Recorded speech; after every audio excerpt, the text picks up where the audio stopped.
Taimtim at payapang panalangin.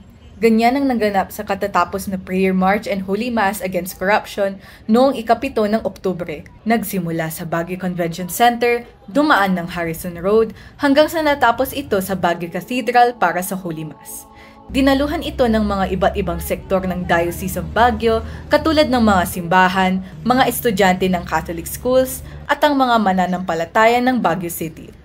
Pinahayag nila ang kanilang mga saloobin sa mga dala nilang placard na naglalaman ng mga biblical text na patungkol sa hustisya, gobyernong tapat, karangalan at ang mga kingdom values, mga mensahe na tumututol sa korupsyon, mga sawikain na may kabuluhan sa tema ng marcha, mga dasal para sa bayan at pangalan ng mga institusyon na kasali.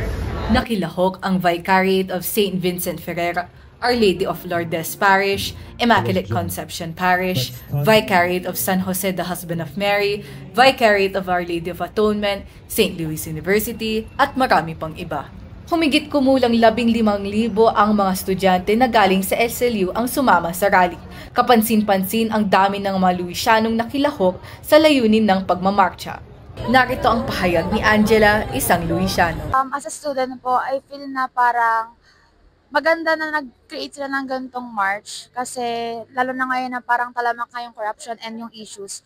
Parang this make me feel involved sa mga nangyayaring issue at the same time, parang awareness na rin to and parang movement para magkilos lahat and para maging united tayo here in Baguio and sa university.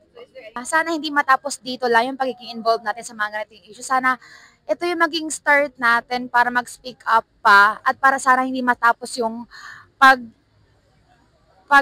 ano natin sa issue para hindi siya matabunan kasi ang nangyayari sa Pilipinas kapag may nangyaring issue tapos natabunan na naman, wala na. So dapat ito is patuloy lang siya, continuous lang para talagang managot yung mga corrupt na politicians para hindi sila mapanatag na ay baka, para hindi nila isipin na baka matapos din yung gantong issue, ganun. Si Reverend Father Gilbert B. Sales ang presidente ng SLU. I am the president of St. Louis University and I suspended classes today so that our students can come and join this rally and express their indignation against corruption in our society. This is too much. Our people are suffering because of this corruption.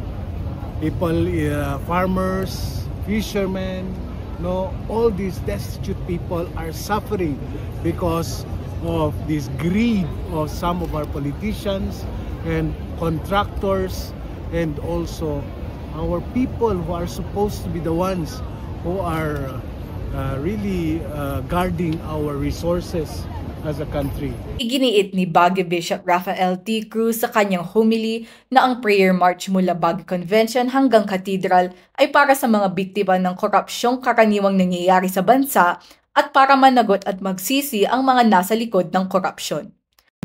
Is not asking God na sana may masamang mangyari sa mga tao na mga masasama. Hindi pwede yan. Kaya hindi natin pwedeng sabihin na, Panginoon, sana yung mga kurap sa gobyerno, yung mga magnanakaw, yung mga sakim, mamatay na sana sila. O kaya sana magkaroon sila ng mga malulubang sakit kasama ng kanilang mga pamilya at ang kanilang angkan up to the 5th generation. That is not prayer. At hindi yan pakikinggan ng Diyos. Patuloy na magdadasal at makikilakad ang simbahan kasama ang sambayan ng Pilipino para umiral ang hustisya at para sa isang gobyernong tapat at malayo sa katiwalian. Ako po si Charlize Bautista ng St. Louis University, nag-uulat para sa DZWT 540 Radyo Totoo.